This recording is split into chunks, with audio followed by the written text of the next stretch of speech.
Karšta bus, vidinė. Raktą daviau. Užklimpo fūrą. Yra.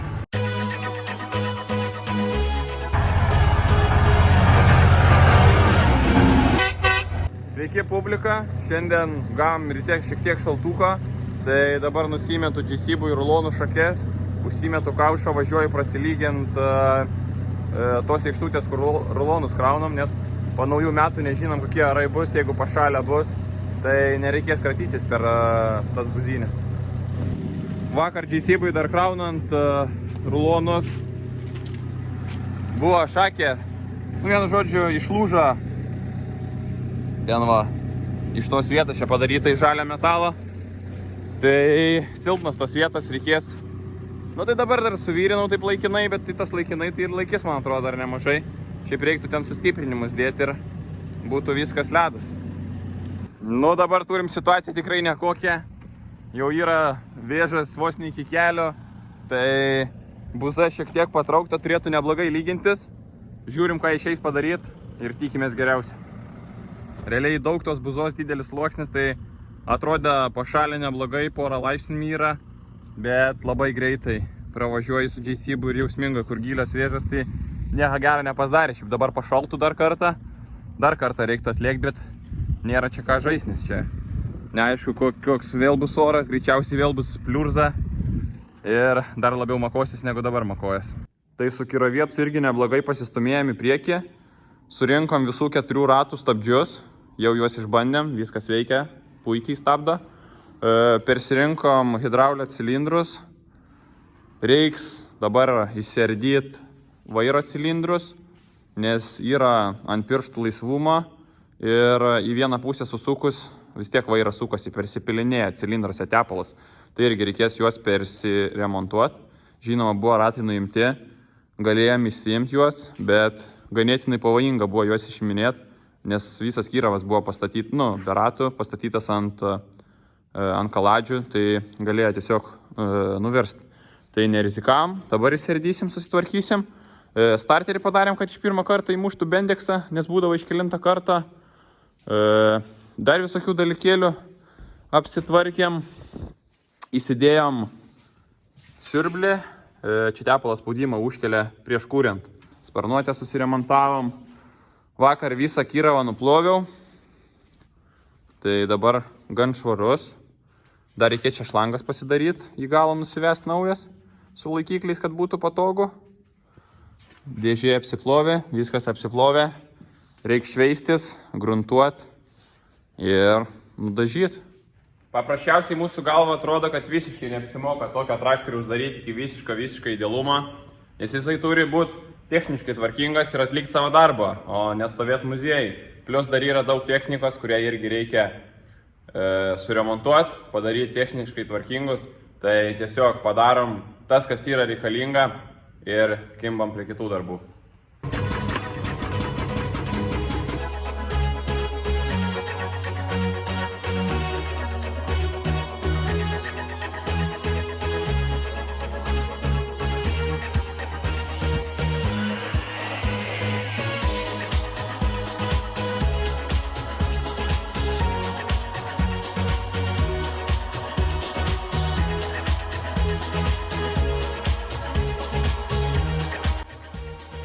Anos pusės cilindrą pavyko išimti nenuėmus rato. Čianai buvo storas kaištis, šplintas uždėtas veržekliai. Tai negalėjau niekaip atlenkti ir veržeklė gan lengvai atsisukė, bet dabar kaištis nesikala, tai šiaip gerai, kad ratą nuėmiau, nes čianai daug patogiau kaišti kaltai. Dabar sutepiau, biškai palauksiu, gal įsikals, reikia tikėtis, jeigu nereikės skaitinti. O taip anos pusės gerai įsiėmė, čia irgi lengvai įsiėmė. Šita pusė buvo išplakta, tai dėl to lengvai ir įsiėmė kaištis. Cilindrai išimti, šitas vietas nėra įsiplakę, kaiščiai irgi neįsiplakę, tai paprasčiausiai persirinkti manžetai. Reikės įsiardyti, nes tiksliai neturi manžetų, nes kelių tipų čia stovi manžetai. Ir va šitas va įvarės pasikeis. nes jos ir čia duoda didžiausią laisvumą. Ir reikia tikėtis bus ledas.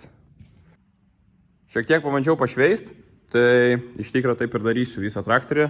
Tiesiog taifo paviršių biškiai sušiaušiu, nes yra visokių samanų, visokių nešvarumų, tai jie apsivalės ir tada galimės gruntuoti.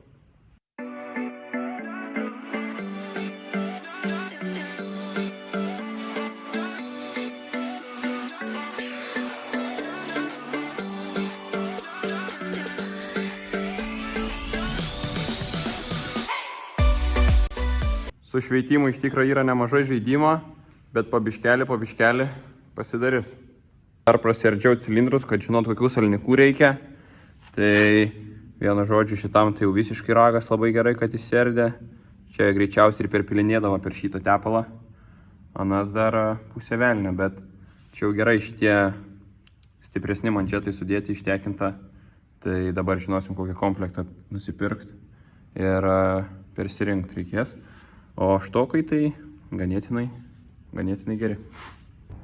Suremontavo jau ir maną, tai buvo sugedęs blokas, naujo bloką nereikėjo, suremontavo tą patį, dar sąskaitas negavau už remontą, sakė prabandykit, pažiūrėkit ar viskas tvarkoj, bet iš jo navos grįžom, kaip ir nieks nesugeda, tai manau turėtų būti viskas tvarkoj. O dabar atsilaisvinam sandėlį, nes atvažiuoja trašas, tai reikia visus padargus iš jo išvaryti ir galimės gražiai susidėti trašas. Nusprendžiau sutvarkyti šakes, kol dar fūrų daug nevažiuoja. O šitą vietą buvo išplyšus. Dabar tokį metalo raidės reikės padaryti ir užvyrinti ir bus gerai. Čia dar neišplyšė, bet irgi jau gali išplyšti. Apsivyrino, dabar šitas vietas tikrai neluš.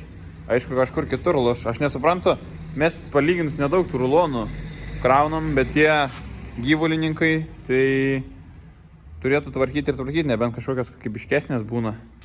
Bet čia kažkaip tai atrodo, kad nerimtai padarytas daiktas. Joniškis atnaujino vežimą, tai dabar varom pasikrausim savo fūrą ir dar atvažiuos kelios fūras samdytas, tai pakrausim ir tas. Iš tikro žiema šiek tiek apsunkina krovimo darbus, nes fūra daug kur užbuksuoja, slidu, bet gerai, šiandien dar pašalė, tai čia įkrausis ganėtinai neblogai. Aišku, biškelį kratės, kiek jaučiu, bet geriau biškį tegu krato, negu nardytis iki tiltų. 2 fūras pakroviau ir jau tokią makalinę, rytoj žada pliusą, tai iš vis bus ragas. Šiaip krauti dar krauti, nėra labai baisu, bet kas nervuoja, kad manitukui sunku važiuoti ir išdidina kūro sąnaudas.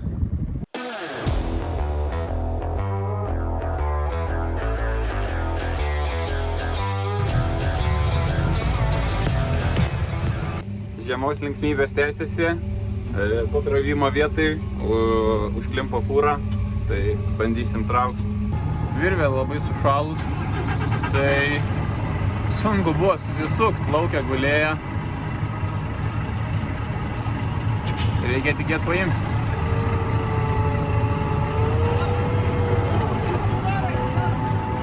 Eik pastumt su džeisėbu.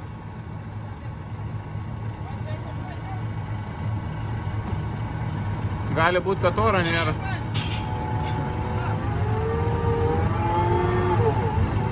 Blemba, turistas neįjungia bėgę.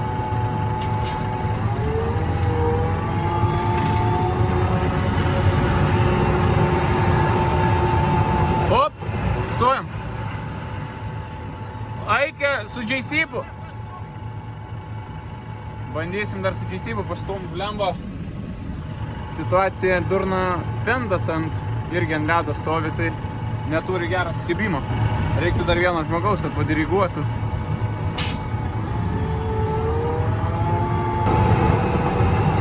Opa! Yra. Gerai. Turim. Oi. Gerai, furytė pajudėjo. Kas durnai biškelį buvo, aš išvažiavau, nes furistas dar pauzę darė kempinkių ir nemažai inbuksavo, tai būtų lengvai užtekę pastumdiškį su GC-bu, bet nieko, svarbu ištraukiam, viskas laimingai. Mes be nuotikių nemokam. Tėvukui parodžiau, kaip važiuoti su Fendu, dar nėra važiavęs, reikia tikėtis grįž. Iš tikro, ganėtinai nemažai neplanuotų problemų atsitinka žemės ūkyje ir sunku jums parodyti tai, nes noris kuo greičiau sutvarkyti tas problemas, kaip ir dabar fūra užklimpo, šokti Fendą greitai varyti ir paprasčiausiai nebelieka laiko filmavimui, bet stengiuosi kuo daugiau parodyti. Tuo ir yra įdomus žemės ūkis, kad nieko negali planuotis ir nežinai, kas atsitiks.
Na tikrai neeilinė diena ūkyje.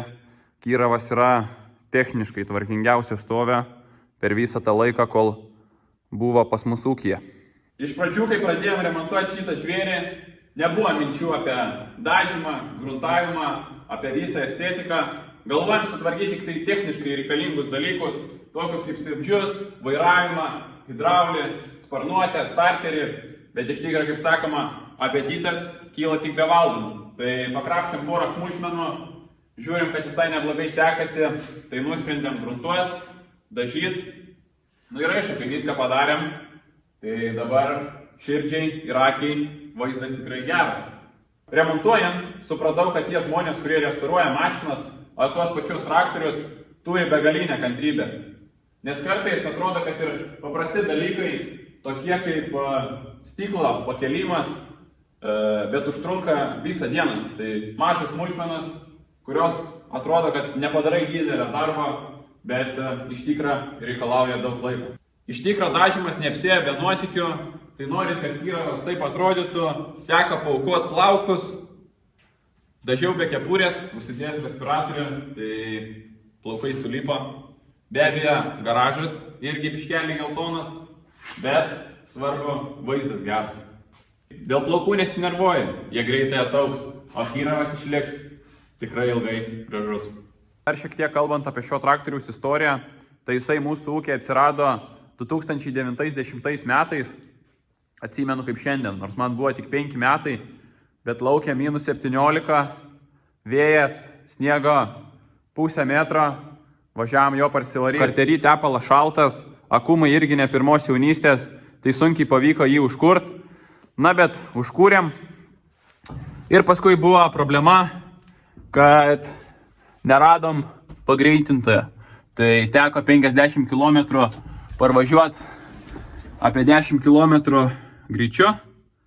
Ir dar kas svarbiausia, 1,5 metų dirbom irgi neradę transportinę bėgę.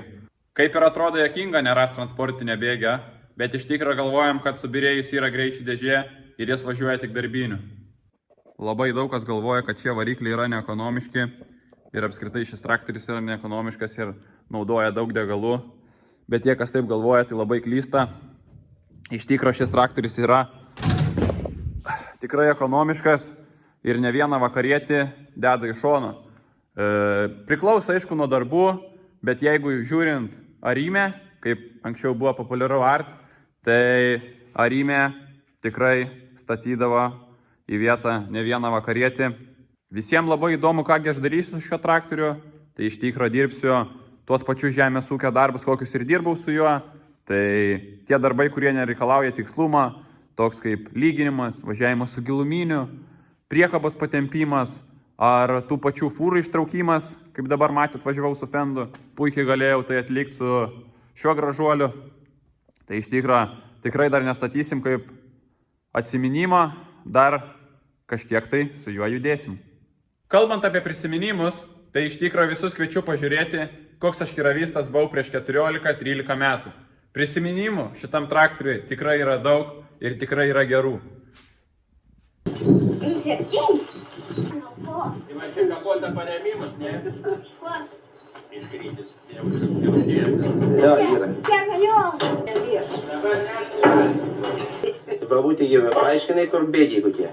Va čia palėtintojas, čia tas kaip darbinis, čia atbulinis. Senelis jie sakė patvirtinti. Nu, va čia nais. Visą šitą? Ne visą, ten kažkokį gabalą ten sakė. Gerai, senelis. Va čia darys.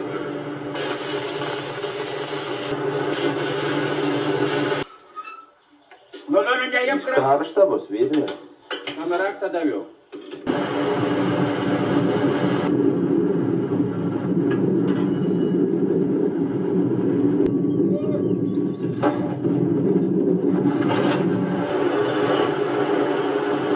Važiuok!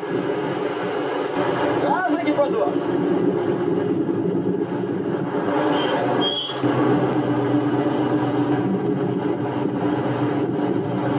Rosa turi? Turiu. Įsijungsi.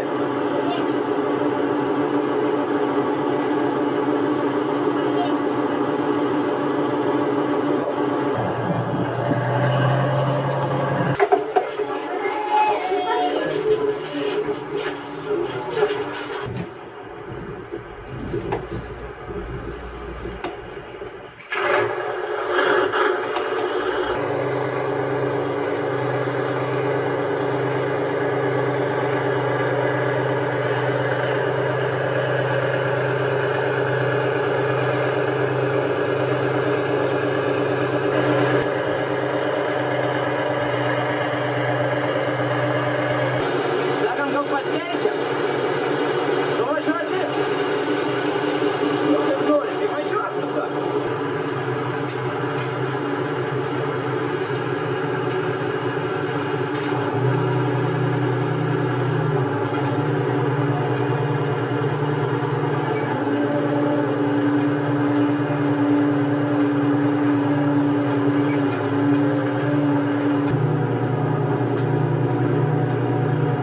Šiandien tiek karšta, ne?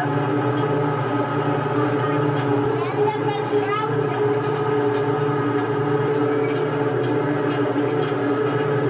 Viskas gerai? Na, traktorist pavargai? Ne. Na, mokyklon gi rytoj. Tai kas dar savaitę?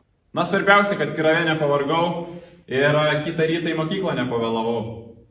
Bet iš tikro, prisiminus tuos laikus, tai būdavo labai sunku rytais keltis į mokyklą.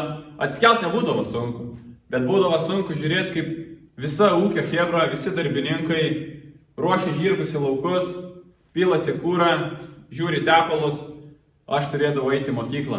Na, bet aišku, grįžus iš mokyklos, kuprinė į šoną ir bėgom į traktorių. Būdavo dar taip, kad ir namo nespėdavau užeiti, iškart į traktorių po mokyklos varydavau, bet tada mama duodavo velniūnės, rūbus labai įsipurvindavau. Kadangi kiravas yra pabaigtas, tai noriu paskelbti konkursą ir padovanoti jums raktų komplektuką. Naujas, neprapakuotas, geros firmos, pats iš tikro turiu, jau 4 metus naudoju. Aišku, gal vieną kitą detalę pametęs, bet šiaip tikrai kokybiškas ir kažkur, kur smulkiai reikia pasikrapštyti, praverčiantis daiktas. Tai norint laimėti rinkinuką, reikia atlikti 3 dalykus. Pirma, būti mano kanalo prenumeratorium. Antra, parašyti komentarą, noriu rinkinuką. Na ir trečia, pasidalinti video Facebook'e. Tai mano video rasit Facebook'e mano paskyroj, aš būsiu juo pats pasidalinęs, tai jūs pasidalinkit tuo pačiu video ir už savaitės išrinksiu nugalėtoją. Na ir pabaigai, būtinai parašykit komentaruose savo nuomonę, koks aš buvau kerovistas prieš 13-14 metų. Iš tikro tokių video turiu ir daugiau, su kitais darbais, ne tik su Kirovu. Yra kulimo darbai, kultivavimo. Tai iš tikro, jeigu patiko, parašykit, į kitus video irgi galėsiu įmesti keletą kadrų. O dabar šį gražuolį statysim į kitą angarą, nes laukia negalima palikti per tokį orą. Tai nuvarysim į kitą garažą, atsivarysim kombainą ir pradėsim remontuoti kombainą.